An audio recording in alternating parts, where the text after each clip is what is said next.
Hello and welcome to Homeopathy Simplified, a podcast and a vlog YouTube presentation. And this week I'm going to talk about pharmacy, how to build a homeopathic pharmacy. This is episode 15 of season 1. It's been a few weeks since I've recorded, so I'm a bit rusty and we'll see how it goes. So if you don't know me, I'm Jonathan DeMonte, a homeopath and Bowen therapist. And I first discovered homeopathy through my father, John DeMonte, and he was one of a very key group of influential teachers in the 60s and 70s who really built the resurgence of homeopathy in Europe. And I was very fortunate to study through his students, and I feel a very strong connection to his career. I also became a Bowen therapist and developed a practice focusing on chronic pain disease.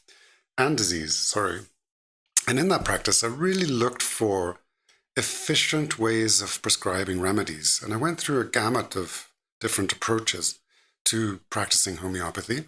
And fortunately, I feel I've struck one that is both efficient, reliable, and fast. So after 27 years of practice, I want to share my knowledge. And I have created a course called Homeopathy Simplified.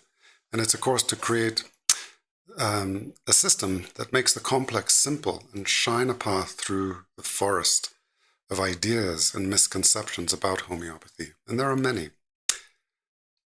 So,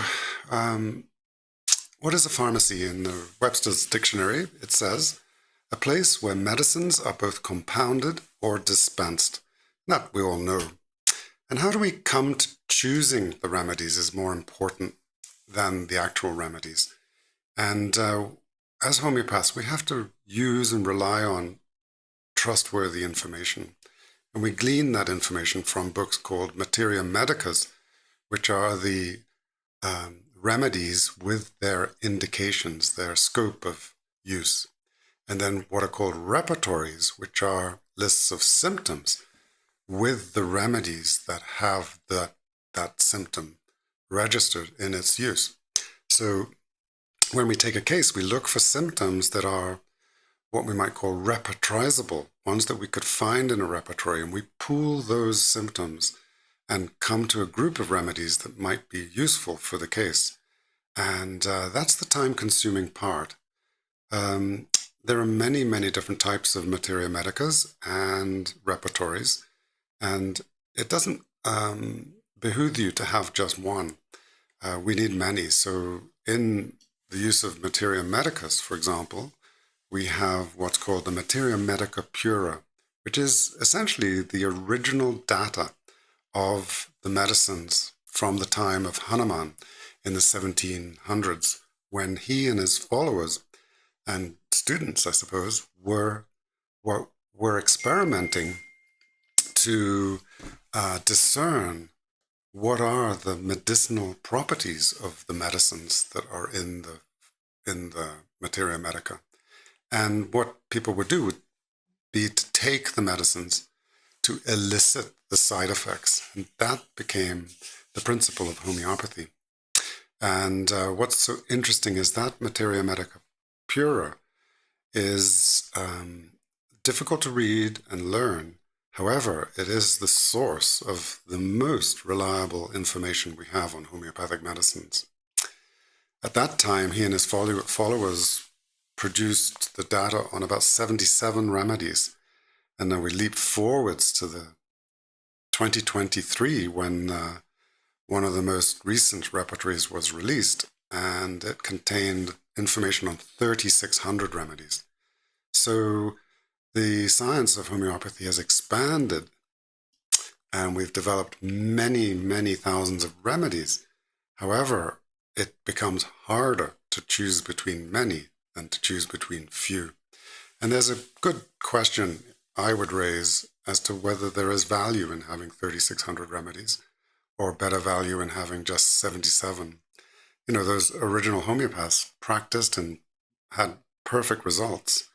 And maybe there are, in my pharmacy, a few hundred remedies of different strengths and so forth. However, there's a majority that I use most of the time, and I want to touch on that later in this podcast. So other types of materia medica are clinical materia medica, which gives for conditions those remedies which might be appropriate, such as those used in rheumatology or cardiology or gynecology, etc. Then we have comparative materia medica, which is perhaps the most useful because we are comparing remedies that are similar and being able to differentiate between them. Then there are characteristic materia medica, which is perhaps the meat and potatoes of most materia medicas. Then there are many specialized and regional materia medicas, such for skin and allergies and so on. Then there are monographs of single remedies that you can read through and get an incredibly detailed description of one single remedy. And why I'm raising all of this source, to show you the sources of information, is to show you how complex it can be and how important it is to have a reliable methodology.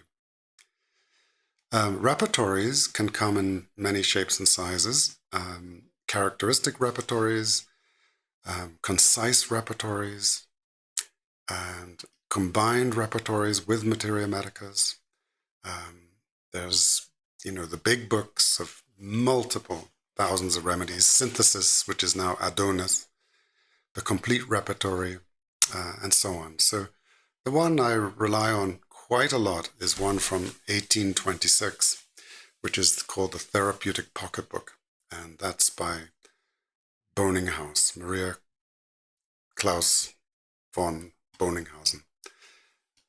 Anyway, moving on, just to show that, we really do need shortcuts. And one of those shortcuts that's innate and human is to use the disease name. And there you would look for that in the clinical materia medicas and clinical repertories.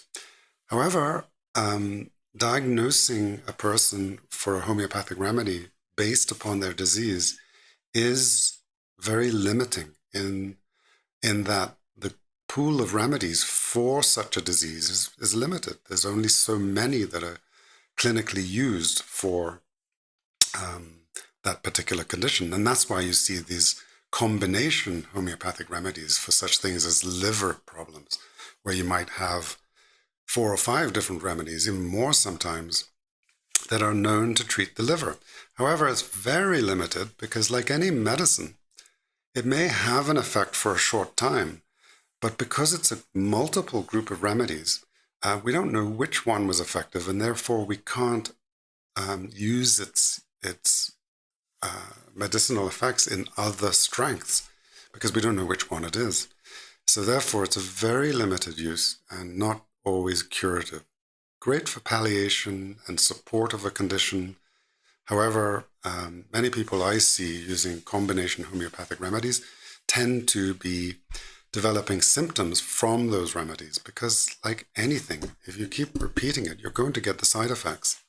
And that's not the way homeopathy works. The way homeopathy works is by antagonizing your immune response to the substance, which is producing a condition similar to the one you have. And thereby that antagonism provides you the vitality to change the way your body is coping with disease we're trying to treat. And then there are methodologies for treatment protocols. So you'll see all sorts of protocols available. If you go on to online forums, you'll be given all sorts of protocols. There's books and clinics devoted to that. And that's still great, but not homeopathic. It's what is homeopathic is when you're giving the smallest dose, the minimum times to provoke a healing response. That the medicine is not what's causing the healing. It's the response. And that's a very important message. So back to the pharmacy. It's very hard to begin a homeopathic pharmacy. And in my course, I've created a chart, a spreadsheet with recommendations for what are the most important remedies to start building your pharmacy, and a way of sort of noting what are the reliable strengths to stock. In my practice nowadays, I'm just going to hide this and get this circle Oh, it's not a great color. Let me get a bright color. Excuse my... No, I won't fuss around. Not all of you are going to be watching this. So in the yellow highlight are the most important remedies most homeopaths should have in their pharmacy, and a recommended selection of potencies from 12C to 50M. As I was saying, in my practice, most of my patients are getting 30C in water the first time I prescribe it.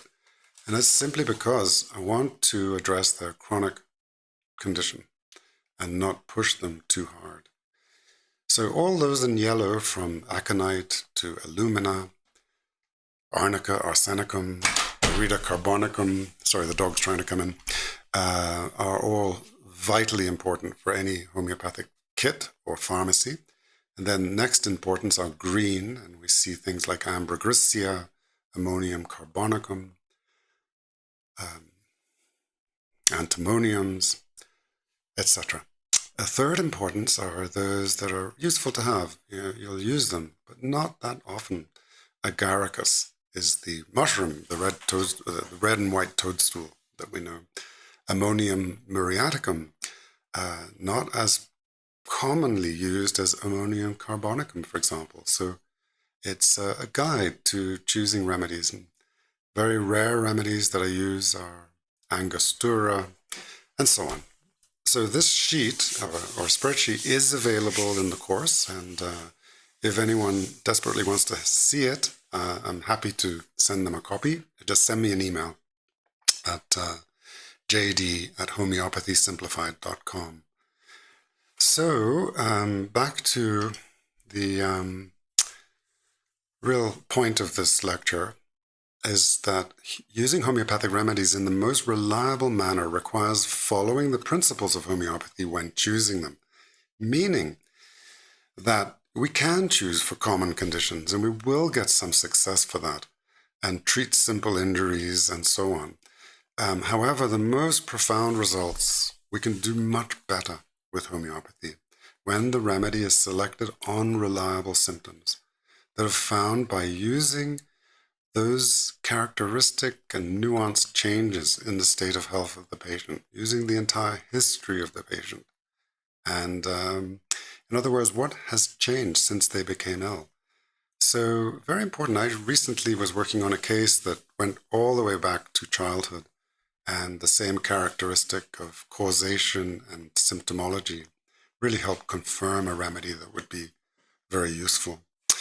So that's it for episode 15. Hope you enjoy it. Do subscribe, and on YouTube, click the bell so you get notified. And I look forward to being in touch. Thank you so much.